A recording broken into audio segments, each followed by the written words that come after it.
नमस्कार। One India में एक बार फिर से आपका हार्दिक अभिनंदन है प्रयागराज के कुंभ नगरी के अखाड़ा स्थल से। इस समय हम उपस्थित हैं सतनाम आवाहन अखाड़े में और इस जगह पर जो आपको इस फ्रेम में दिख रहे होंगे, इस कुंभ मेला के अब तक के सबसे बड़े आकर्षणों में से एक हैं स्वामी श्री गीतानंद गिरी जी महाराज। गीतानंद गिरी जी महाराज की ख्याति इस कुंभ में रुद्राक्ष बाबा के नाम से है। मैं अपने कैमरामैन से आग्रह करूंगा थोड़ा इधर भी कैमरा पैन करें। और ये देखिए, ये मुकुट है महाराज जी का। महाराज जी का संकल्प था 1.25 लाख रुद्राक्ष धारण करने का। अब इसमें 1.25 लाख से कहीं अधिक, लगभग 2 लाख, 2.25 लाख रुद्राक्ष तक इसमें आ गए हैं। और बाबा जी दिन भर इस रुद्राक्ष की माला से बने हुए मुकुट को अपने मस्तक पर धारण करके श्रद्धालुओं को आशीर्वाद देते हैं। इस महाकुंभ में हमने बाबा जी का सानिध्य प्राप्त किया है और इनसे अनुमति लेकर इनसे बात करें। और मैं चाहता था, हमारी क्रू चाहती थी कि हम लोग बाबा जी से तब बात करें जब बाबा जी एकदम उन्मुक्त हों। बाबा जी, सबसे पहले हमारा नमस्कार स्वीकार करें। नमस्कार जी। नमस्कार। कुछ अपने बारे में बताएं, आपका जन्म स्थान और बाल्यकाल कैसा रहा? देखो, हमारा जन्म स्थान, हमारे पीछे की स्टोरी में जाओगे तो मेरे पिताजी जो थे, दिल्ली से लेके पंजाब और पंजाब से लेके जबलपुर तक रेलवे में टीटी थे, उनकी सर्विस थी। और माता पिताजी के बच्चे नहीं हुआ करते, तो जो हमारा गुरु स्थान पंजाब कोटकपूरा में है, वहाँ उनका आना जाना था। और उनके पास आते थे तो उनके बच्चे संतानहीन थे, तो वहाँ से बाबा जी ने भस्मी पढ़ के दी और उनके कृपा से 3 बच्चे हुए। माता पिताजी इस वक्त में स्वर्गवास हैं। और उसी के उनने ये कहा था कि बच्चा, ये 3 बच्चे आपके होंगे, 3 में से जो है ना तो पहला चाहिए ना लास्ट का चाहिए, बीच वाला जो है आपको मेरे को चढ़ाना पड़ेगा। तो गुरु महाराज की कृपा से 3 बच्चे हुए। 3 बच्चे होने के बाद जो है हम लोग, जो मैं बीच का था, उनने जो है गुरु महाराज के चरणों में 2 साल का चढ़ा दिया था। मेरा जन्मभूमि उत्तराखंड का है, अल्मोड़ा साइड बागेश्वर पड़ता है, वहाँ का मैं। बाबा जी, आप काफ़ी युवा दिख रहे हैं। किस उम्र में आपने दीक्षा ग्रहण की थी? मेरी दीक्षा, मैं 2.5 साल का था जब मेरे को गुरु महाराज के चरणों में चढ़ा दिया गया था। और गुरु महाराज के पास 2.5 साल के बच्चे को कोई ज्ञान नहीं होता, तो 2.5 साल के जो गुरु महाराज के पास चढ़ाया, तो मैं उन्हीं के नेतृत्व में पालन पोषण, उन्हीं के नेतृत्व में बड़ा हुआ हूँ।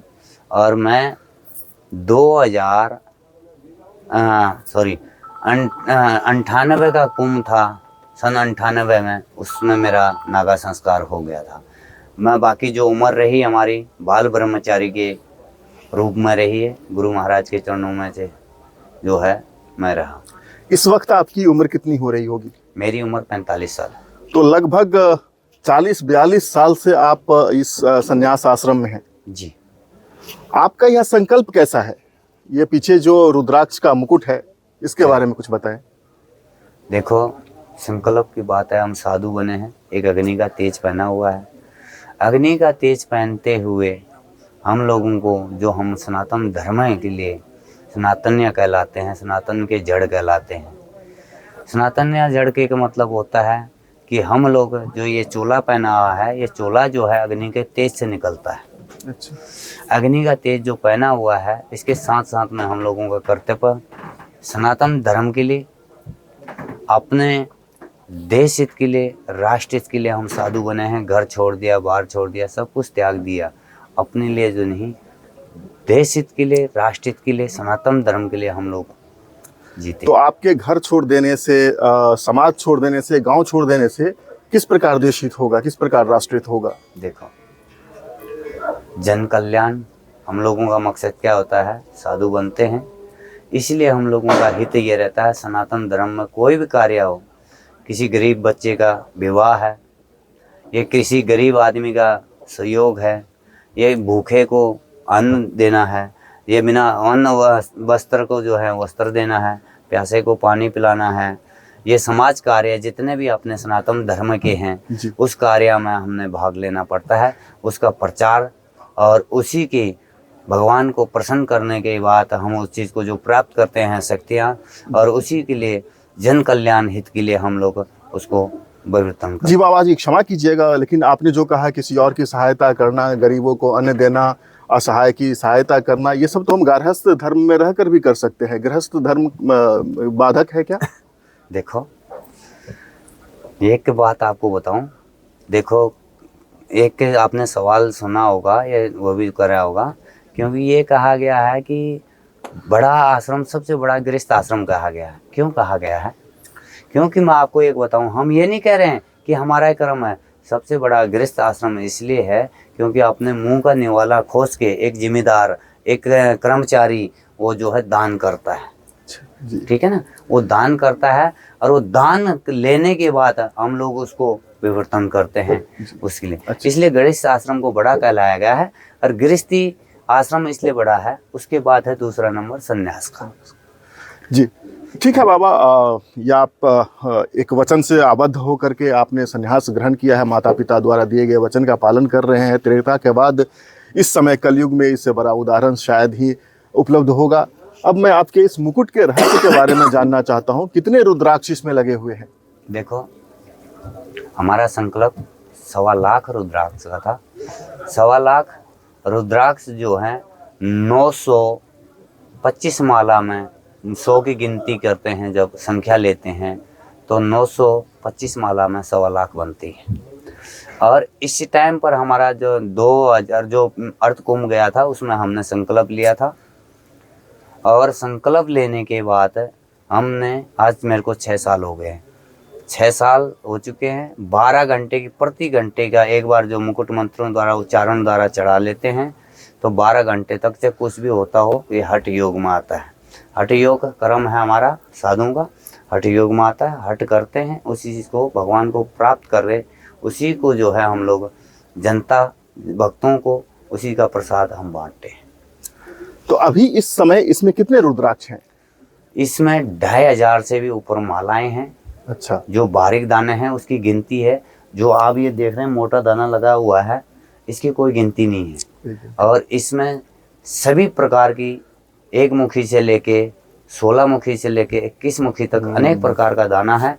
एक शंकर भगवान का एक प्यारा रुद्राक्ष है, इसका रुद्राभिषेक में जो इसका शंकर जी का जो अपना वो है, क्या कहते हैं तुम्हारे भगवान शिव महापुराण, उसमें इसका 1100 मालों का विवरण दे रखा है।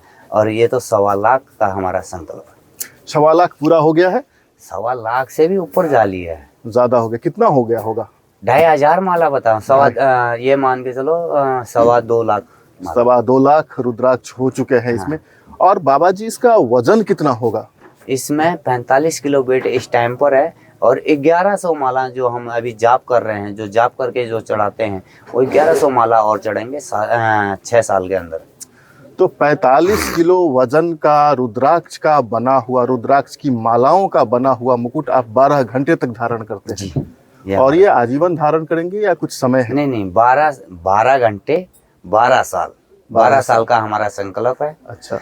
हमने जलधारा भी कर ली है, 5 धूनी भी कर ली है, अग्नि तपस्या भी कर ली है, जो धरती में जो समाधि लेते हैं वो भी कर ली है। मतलब बचपन से लेके अभी तक हम लोगों ने सारी तपस्या में कर चुके हैं। जी बहुत बहुत धन्यवाद बाबा गीतानंद गिरी जी महाराज। एक अंतिम प्रश्न, कुंभ में आने वाले श्रद्धालुओं के लिए, देश के युवाओं के लिए आपका क्या संदेश है? देखो, मेरे भारतवासियों और मेरे राष्ट्रवासियों, मैं आपके चैनल के माध्यम से, मैं गीतानंद गिरी 1.25 लाख रुद्राक्ष वाला, मैं ये निवेदन करता हूँ कि कुंभ स्नान में आओ। 12 साल का महाकुंभ प्रयोग है, और 12 साल का जो 12 नक्षत्रों में इस साय स्नान का महत्व है, बहुत बड़ा है। इसके साथ साथ में से मैं एक निवेदन और करूँगा, एक जो छोटे बच्चे हैं ज़्यादा, वो कृपा करके कुंभ मेले में ना आए, क्योंकि भीड़ की संख्या बहुत ज़्यादा है। वो भी किस लिए कह रहा हूँ, कि हम सनातन धर्म होते हुए, साधु होते हुए, इसलिए मैं आप लोगों को, मैं एक अपना परिवार समझ के आप लोगों को कह रहा हूँ। दूसरी बात है, 70 साल के 60 साल की जो बुज़ुर्ग महिलाएं हैं या बुज़ुर्ग व्यक्ति हैं, आरी बीमारी हैं, वो ना आए, क्योंकि कई बार ऐसे चीज़ें हो जाती हैं कुंभ मेले के अंदर, क्योंकि कुंभ मेले में लाख से 5 लाख की संख्या होती थी और अब की बात तो करोड़ों की संख्या है। तो इसलिए कोई सी कारण ऐसा ना हो, जो बुज़ुर्ग लोग, बीमार लोग हैं, जो चल नहीं पाते हैं। इसमें कई उनका हमने देखा, अपाहिज लोग भी कुंभ मेले में आते हैं, श्रद्धा भावना रखते हैं अपनी। मगर मैं इसी निवेदन आपके चैनल के माध्यम से, एक जवाबदारी संत होने के माध्यम से मैं आप लोगों को कहूँगा कि आप लोग जो बुज़ुर्ग हैं और जो चल नहीं पाते हैं और एक जो छोटे बालक हैं, वो कृपा करके कुंभ मेले में स्नान में ना आए, आगे पीछे आके स्नान करें, क्योंकि दौड़ा भागी में कोई कारण ऐसे हो जाते हैं। तो जो है, इसलिए मैं आप लोगों से निवेदन करता। आपकी कोई सांसारिक इच्छा है? क्या संसारिक इच्छा रहेगी? जब साधु बन गए तो हमारी क्या संसारिक इच्छा रहती? सनातन धर्म के लिए बने साधु हम, तो क्या इच्छा रहे? सभी इच्छाओं को मार के तो यहाँ पहुँचे, और यहाँ से भी पहुँचने के बाद अब भी इच्छा रखेंगे तो क्या इच्छा है? सिर्फ परमात्मा को पाने की इच्छा है, और उसी तक है। बहुत बहुत धन्यवाद गीतानंद गिरी जी महाराज। साधना के अलग अलग रास्ते होते हैं, अलग अलग पद्धतियाँ होती हैं, योग भी उनमें से एक है। भगवद गीता में भगवान श्री कृष्ण कहते हैं, योगः कर्मसु कौशलम, किसी भी कर्म में कुशलता ही योग है। बाबा जी जिस कुशलता के साथ 45 किलोग्राम वजन के 2.25 लाख रुद्राक्ष के बना हुआ मुकुट, इनकी कुशलता का परिचायक है। भले ही यह हठ योग हो, लेकिन यह भी साधना की एक पद्धति है, और अनादिकाल से साधु संत महात्मा ऐसे हठ योग करते आए हैं।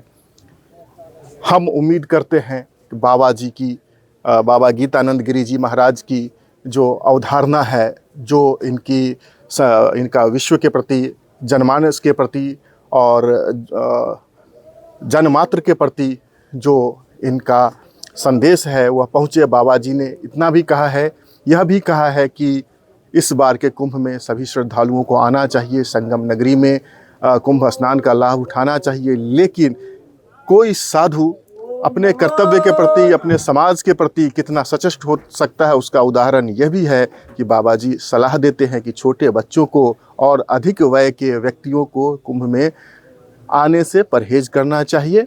हम कुंभ के बारे में तमाम जानकारी, तमाम रहस्य, मनोरंजक तथ्य आपके पास लाते रहेंगे। आप देखते रहिए वन इंडिया। अपने सहयोगी पंकज मिश्रा और अजय के साथ आवाहन अखाड़े प्रयागराज से केशव कर्ण।